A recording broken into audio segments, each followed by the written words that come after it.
Hello, I'm Jon Lantini with On Demand Location. We're here at A&G Ohio 2013. I'm here with Jon St. John. How are you doing today? I'm quite well. And yourself? Doing very well. Excellent. How did you get started in the world of entertainment? The world of entertainment, I started very young. Back in 1970, when I was 14 years old, I got into radio, actually. So I was a radio broadcaster for many years and then became a voice actor from there. You're best known for your role as Duke in Duke Nukem. Knowing it has had a large impact on the video game industry, what feeling do you have on the influence that this character has made? Well, I would like to think they were all positive influences on youngsters. And you know, I don't have any strange feelings about the impact that a first-person shooter game had, because all of the gamers I've met that are now in their 30s and 40s who grew up playing Duke Nukem 3D seem to be very well-adjusted people. So I guess my influence on them was not bad. On top of working on Duke Nukem, you've also had a chance to play a part in the groundbreaking MMORPG World of Warcraft. How's that been for you? I'm not recognized very much for it. I do play King Varian Rin, but not many people have commented on that. People just know me as Duke Nukem, and they forget about all the other things I've done, you know, but that's okay. We touched on this. It says in your bio you had a chance to start in radio. What was it like being a 14-year-old DJ? Very interesting. You know, as it turns out in the radio industry, there are quite a few guys who got in their teenage years, back in the era when I did, because back then you could. But for me, it was great. By the time I was 18 years old, I had already had, 4 years of a career under my belt. And at 19 years old, I was a program director and morning guy. And it was great for me. I had some fantastic opportunities in my life thanks to radio broadcasting. So the experience there helped you further along your career later down the road? Oh, very much so, yeah. Mm-hmm. How has it been working on another iconic franchise, being part of Sonic Adventures as Big the Cat? Embarrassing. Quite frankly, Big the Cat is the silliest voice I've ever done. I'm surprised that the casting director for that game said, John, we want you to be Big the Cat, so just do some goofy voice. Goofy voice like, where's my Foggy? Oh, that's perfect, fine. What? So, actually, I've passed the torch to Kyle Abear, who now is the voice of Big the Cat, yeah. Mm-hmm. You also do audio work for national commercials. Is that similar to recording for a game? Photobomb. Did you see that? We were photobombed. That was awesome, yeah. I'm sorry. Please continue. Sure. You also do audio work for national commercials. Is that similar to recording for a game?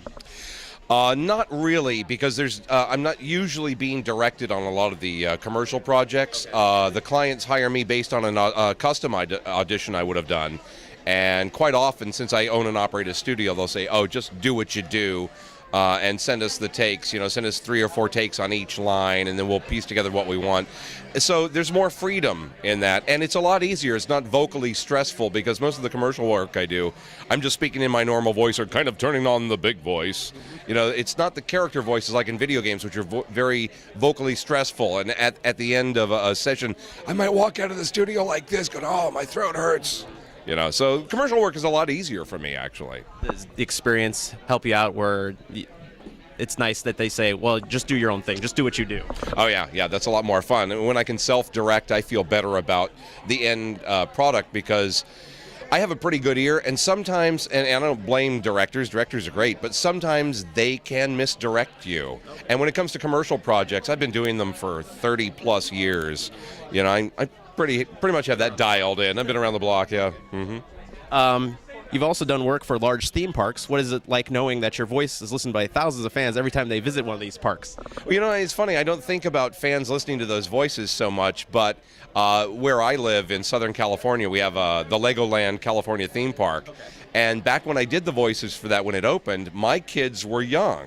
So I'd take them to Legoland, and I got a bigger thrill out of it than they did hearing my voice on these rides. I'm like, wow, that's really cool. I love what they did with that. And that buzzard at Dollywood is probably the most fun project I've ever done. A little background on that. The audition to be Buzz the Buzzard on the Mystery Mine ride at Dollywood, they said, here's what we need for this audition. We need an actor who can sing on key. I go, okay, I'm a singer, I can do that. Somebody who can do an authentic Tennessean accent. Well, I lived in the South for a lot of years, I can dial that in.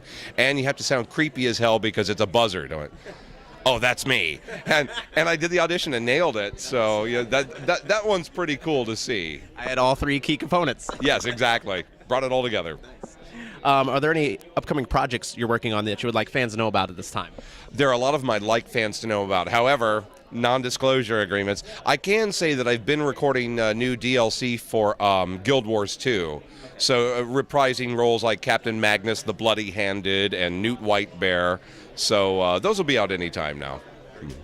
And is there any way fans can keep up with you on the internet, and a final message for your fans? Oh, I friend everybody on Facebook. So all you have to do is look for me on Facebook. The important thing to remember is that there are fake Jon St. John Facebook pages that are not mine. So look for the one that has like 3,000 fans. That's the one. Yeah. Jon, thank you so much for joining us here at A&G. My pleasure, John.